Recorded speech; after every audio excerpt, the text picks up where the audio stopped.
بسم اللہ الرحمن الرحیم۔ السلام علیکم ناظرین کرام۔ ساری دنیا جانتی ہے کہ مقبوضہ کشمیر پاکستان اور بھارت کے درمیان ایک متنازع علاقہ ہے۔ اس خطے پر بھارت نے جو جابرانہ قبضہ کر رکھا ہے، پاکستان اور بھارت کے درمیان کئی جنگیں ہو چکی ہیں، لیکن بھارت پاکستان کی شہرگ کشمیر پر اپنا قبضہ نہیں چھوڑنا چاہتا۔ اس نے 5 اگست 2019 کو مودی سرکار نے 370 کی شک ختم کی اور جموں کشمیر کی خصوصی حیثیت کو بھی ختم کر دیا۔ اس جابرانہ اقدام فیصلے کے خلاف سپریم کورٹ آف انڈیا میں کیس کیا۔ ناظرین کرام،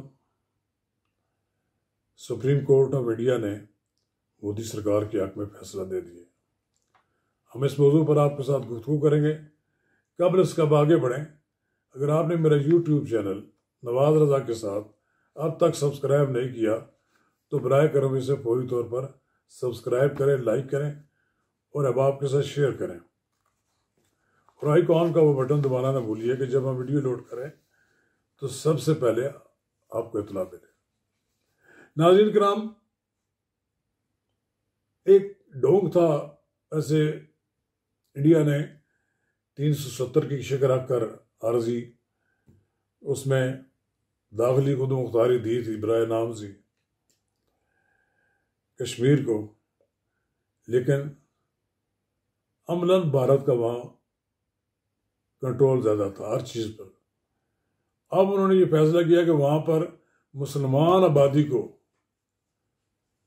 کنورٹ کر کے وہاں پر ہندو آباد کیے جائے، ہندو آبادی ہو تاکہ وہاں بیلنس ہو کر دیا جائے، اور پھر ایک سٹیج ایسی آ جائے کہ کشمیر میں ہندو زیادہ ہو جائیں اور مسلمان کم ہو جائیں، تو پھر جب کہا جائے کہ آئے ہم ریفرینڈم کراتے ہیں اور ریفرینڈم میں پھر بھارت کے حق میں فیصلہ ہو جائے، تو یہ بھارت کا پروگرام ہے، یہ اس کا ایک ساری کوشش ہے۔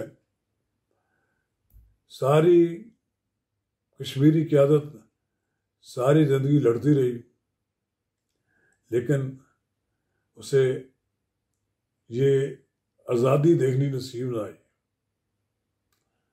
سردار محمد عبد القیوم خان لڑتے رہے، انہوں نے مجاہد اول نے آزاد کشمیر کو آزاد کروایا۔ پھر کشمیر کی لیڈرشپ جو ہے اس میں ایک بڑا واضح موقف ہے لوگوں کا، جماعت اسلامی کا بڑا واضح موقف ہے کہ کشمیر بنے گا پاکستان، اور وہاں پر سید گیلانی بھی اسی نظریے کے حامی تھے، اگرچہ وہ ساری زندگی لڑتے رہے اسی میں، انہیں بھی آزادی کی زندگی بسر نہ ہوئی اور قید میں ہی ان کی وفات ہو گئی۔ بہرحال بھارت کے غیر قانونی تسلط کو آج بھارتی سپریم کورٹ نے ویلیڈیٹ کر دیا ہے، تو یہ ایک افسوسناک ہے۔ اس سے ہونا تو کوئی فرق نہیں پڑتا، وہ اپنے 5 جج ہیں ہندو، انہوں نے 5 نے جو بھی فیصلہ کرنا ہے وہ انہوں نے اپنی مرضی کا ہی کرنا تھا جو انہیں کہا گیا ہوگا، لیکن انصاف پر مبنی کوئی بات کی توقع بھی نہیں تھی۔ اس میں تقریباً کوئی 20 کے لگ بھگ درخواست دہندگان تھے لوگ۔ بہرحال اب سپریم کورٹ نے یہ بھی آرڈر کر دیا کہ 30 ستمبر 2024 تک مقبوضہ کشمیر میں انتخابات کرا دیے جائیں۔ یہ سب کچھ کرنے کے باوجود ایک بات تو بڑی واضح ہے کہ کشمیر کی آزادی کو کوئی نہیں روک سکتا۔ کشمیر میں جانوں کے نذرانے دینے والے 1 لاکھ سے زائد کشمیریوں کی قربانیاں رائیگاں نہیں جائیں گی۔ بچے، کشمیری بچے کے خون میں رگ رگ میں کشمیر کی آزادی رچ بس گئی ہے۔ وہ کسی صورت میں بھی اپنے اس خطے پر بھارت کی تسلط کو قبول نہیں کریں گے. وہ لڑتے رہیں گے اور بالآخر بھارت کو اس خطے کو چھوڑ کر نکلنا ہوگا. سپریم کورٹ کے فیصلے سے کون سا کوئی وہاں قیامت برپا ہو جانی ہے کہ بھارت کا قبضہ مضبوط ہو جانا ہے. بھارت نے دنیا کو دکھانے کے لیے ایک ایسا فیصلہ دیا ہے کہ یہ دیکھیں ہماری اپنی عدالتیں جو ہیں ان کو ویلیڈیٹ کر رہی ہیں. دیکھیں یہ ہندو توا کا جو پروگرام ہے بھارتی جنتا پارٹی کا، یہ سب کچھ اس کے تحت ہی ہو رہا ہے. مودی کی مقبولیت میں جو اضافہ ہوا ہے وہ ہندوازم کی وجہ سے ہے. اس نے اپنے آپ کو ایک ہندو جماعت کا سربراہ کے طور پر اپنے آپ کو وہاں اسٹیبلش کیا ہے، اور ان کے جتنے بھی لوگ ان کے ساتھ ہیں ان کی اکثریت ان لوگوں کی ہے کہ جو ہندو توا کے حامی ہیں، جو دوسرے طبقات کے لیے ہندوستان میں جینے کا کوئی حق نہیں دینا چاہتے. اس وقت بڑی تعداد میں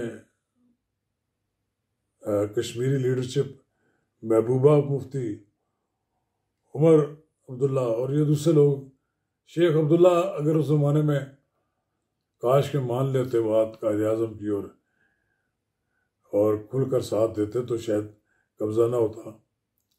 لیکن بھارت نے جو قبضہ کر لیا، اس قبضے کی جڑانے کے لیے ہمیں پتہ نہیں اور کتنی نسلیں لڑیں گی ہماری، اور ہمیں اس کے لیے جد و جہد جاری رکھنے پڑے گی. بس ہماری پاکستانیوں سے بھی یہ گزارش ہے کہ کشمیر کا ایجنڈا جو ہے ہمارا روزمرہ کا ایجنڈا ہماری میڈیا پہ ہونا چاہیے. ہم اسے کشمیر کو بلا نہیں دینا چاہیے. کشمیری ہمارے لیے ایسے ہی ہیں جیسے ہمارے لیے ہماری شاہراہ کے. شکریہ.